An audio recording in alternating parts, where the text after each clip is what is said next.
Hi, I'm Marguerite with Move to Tacoma, and I'm here with my friend and colleague Amanda. Hello. Hello. And we're going to talk about a rather complicated part of this really frenzied real estate market that we're in right now.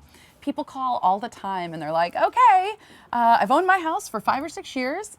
I would like to buy another house. How do I do this? Yeah. And, you know, the answer is it really depends, right? Sure. We're going to talk through a few different scenarios for folks to explore.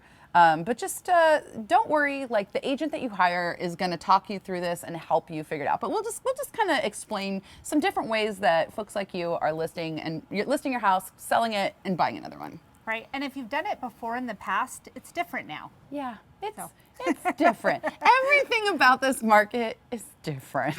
Strategy is everything, having a plan. So let's start with the first scenario. Okay. I think this is what most people who maybe aren't in this market think is going to happen. Like, I put my house on the market, it sells, and then I buy the other house, and then I move out of my house into my new house. This would be the dream, right? In the olden days, this is pretty much how we always did it.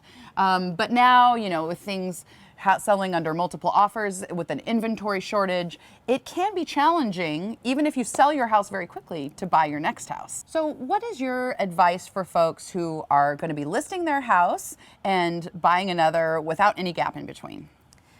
First of all, we can look at like the specifics of your situation, and then also we can look at what it looks like to get your house sold and potentially do a rent back. So the buyers on your property in the, you know, if you're in the 350 to 550 range are going to be, there's going to be a lot of them. And we know your house will sell quickly and there will be a lot of competition. So and what that means is they have some negotiating power. You have some negotiating power, exactly. And so what that means is also that we can ask the buyer to do a rent back, and people are doing this for up to 60 days right now. A lot of sellers might not have even heard of this scenario. So what is a rent back, and what does that mean for their flexibility? That's a great question. So when you have a lot of offers on your property and your property is sold quickly, you have some negotiation power with the buyer. And so what that means is that the buyer would purchase your property, you would close on it, and then you could rent your property back from the buyer for up to 60 days. Mm-hmm. So buyers are allowing this right now because it means a lot for them to win the offer and be able to compete that way. And that 60-day window is where you would be looking at properties and you would be making your choice and hopefully closing. So really the 60-day window is only a 30-day window. You have to find your house and get your offer accepted within 30 days because it takes another 30 days to close. So it's tight. We can't tell people that it's not like you have to have like great agents like helping direct all the contracts on this, right? Sure. There's definitely a portion of coordinating it and having a timeline. It doesn't even mean that we couldn't start looking before we closed. Ah, okay. And we could still be writing offers and talking to agents and looking at that once we're through the inspection stage. So there's a possibility it could happen sooner. But once you have cash in the bank and you've closed on your property, that's when it becomes a whole different ballgame. Okay, so that's the first option. Put your house on the market, get a buyer, rent your own house back, and buy your next house. Yes. So the second option is to put your house on the market, close on your house, move into a rental, move in with family members, maybe like an Airbnb, which is a short-term rental. And while you're in that rental, look for your next house. And what is the advantage of doing that? The advantage is that you have closed on your property. You don't need... You have your money. You have your money. You don't need... You're not counting on the buyers for your home to close and everything to line up to purchase the new home. That is a riskier scenario for the seller when you're making an offer. So your offer can be less attractive to the seller and make it harder to compete.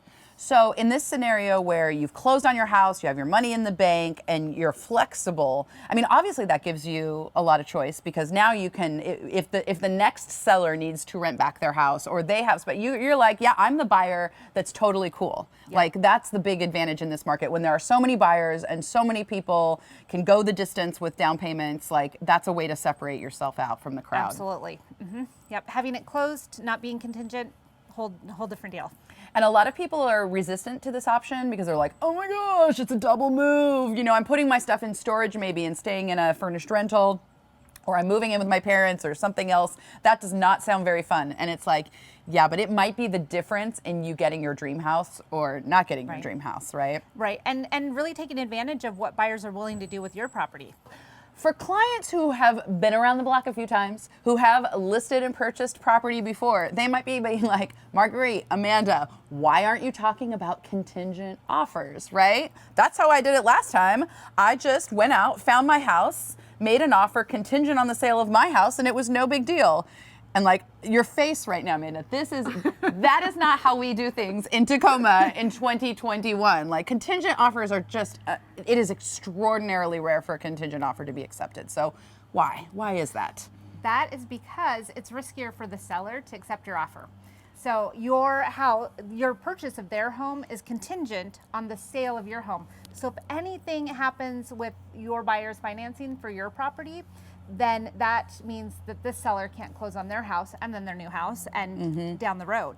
So really, it's just riskier, frankly. So with so few sellers, with so few houses to buy and so many buyers, sellers by and large are not in the position of having to accept contingent offers. There are exceptions, of course. It's possible that if you're buying a condo, because condos sit on the market longer, if you're selling your house and like downsizing into a condo, you might be able to go contingent.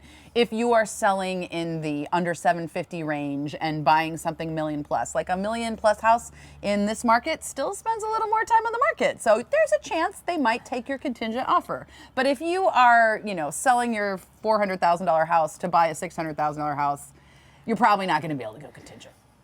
Exactly. That's just the real talk. And I wish I had words for it beyond that, but that's the real talk. That's the market that we are in. Yeah. So in summary, here are all the complicated scenarios, and there's probably a couple more that we didn't even go into. I'm trying to think of what those would be, but yes. But if a seller is in the situation where they're like, okay, I want to list my house and buy the next one, it doesn't have to be hard. You just need to choose the solution that's right for you, right? Absolutely. And again, I think it's everything about expectations. What are your expectations? How do we plan for it? And then really looking at what the best options for you are. Good luck out there.